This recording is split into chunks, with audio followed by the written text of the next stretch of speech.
Hi friends. मैं पंकज विश्वकर्मा एक बार बहुत बहुत स्वागत करता हूं आपका अपने YouTube channel quality management system पे।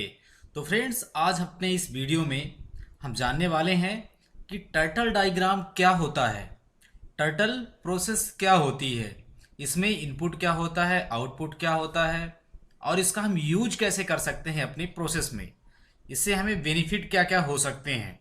तो चलिए जानते हैं कि टर्टल डायग्राम क्या होता है और इसको हम कहाँ कहाँ यूज कर सकते हैं। तो friends, basically turtle diagram, what is a turtle diagram?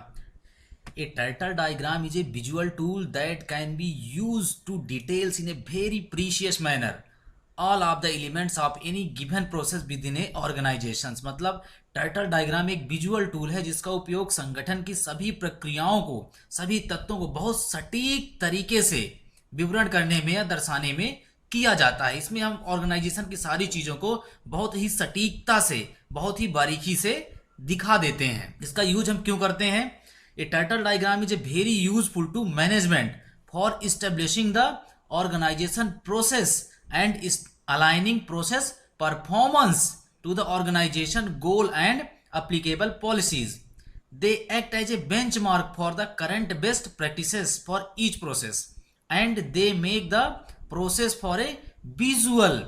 तो इसमें हम ऑर्गेनाइजेशन की सारी जो चीजें हैं, लक्ष्य जो लागू जो नीतियां हैं, उनको दर्शाते हैं एक बहुत ही अच्छे माध्यम से, विजुअल माध्यम से, कि हमारा इनपुट में क्या क्या चीजें हो सकती हैं और उससे क्या क्या आउटपुट मिलेगा।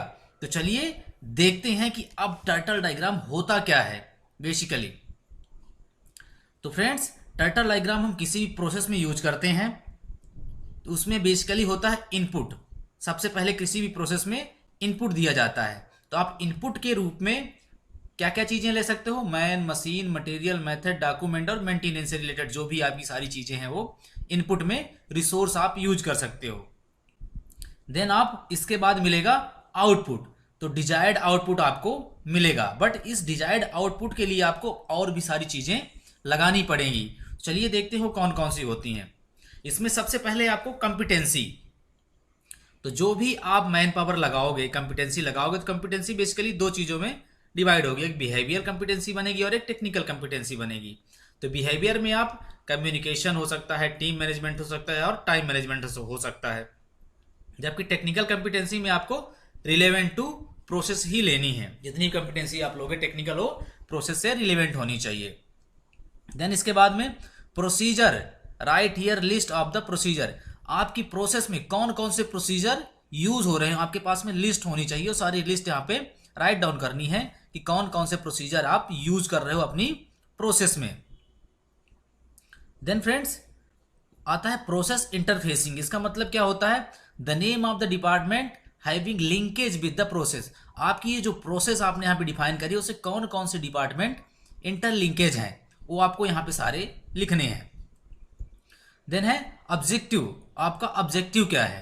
तो इसमें इफेक्टिवनेस हो सकती है ऑब्जेक्टिव में और इफिशियंसी भी आपको देखनी है। ऑब्जेक्टिव आपका जो है सटीक होना चाहिए और स्मार्ट ऑब्जेक्टिव आपका होना चाहिए। यदि हम इफेक्टिवनेस की डेफिनेशन देखें तो क्या होती है? Degree of achievement of A desired output, है ना। डिजायर्ड आउटपुट को हमने करने के लिए, आउटपुट अपना पाने के लिए हमने क्या क्या किया है, ठीक है, वो आपका इफेक्टिवनेस में आएगा। जबकि इफिशियंसी में output upon input, resource required to achieve desired output, वो आपकी हो जाएगी इफिशियंसी। तो बेसिकली दोस्तों ये होता है हमारा टर्टल डायग्राम। इसमें आप किसी भी प्रोसेस में, या तो आप चाहो तो इनकमिंग इंस्पेक्शन में, आप अपनी किसी प्रोसेस में फोर्जिंग, रोलिंग, सेकेंडरी, कहीं भी जो आपकी जिस टाइप की प्रोसेस हो आप वहाँ पे इसको लगा सकते हैं और अपनी प्रोसेस को एक बहुत ही अच्छे तरीके से विजुलाइज कर सकते हैं कि मेरी इस प्रोसेस में इस आउटपुट को मेरे को पाने के लिए मेरे को ये सारी चीज मेरे को इनपुट लगने वाले हैं, ये कंपिटेंसी मेरी है, ये मेरे प्रोसीजर्स हैं, ये मेरे डिपार्टमेंट्स हैं जो मेरे से इंटरलिंक है, जिनकी मेरे को जरूरत पड़ेगी, और मेरा ये ऑब्जेक्टिव है। तो फ्रेंड्स, आई थिंक कि आज आपको टर्टल डायग्राम बहुत ही अच्छे से क्लियर हो गया होगा।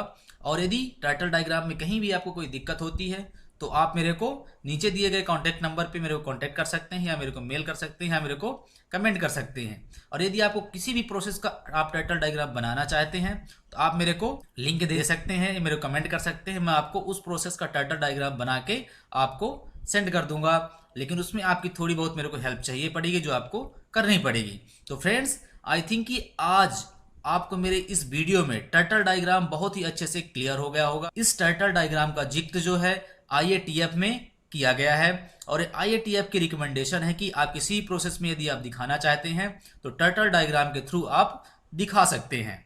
तो फ्रेंड्स, यदि आपको मेरा ये टाइटल डायग्राम का वीडियो सेशन पसंद आया हो तो आप वीडियो को लाइक करें, और हाँ, अपने दोस्तों के साथ जरूर शेयर करें, ताकि वो भी इस वैल्यूएबल कंटेंट का अपने करियर में यूज कर सकें और ग्रोथ कर सकें।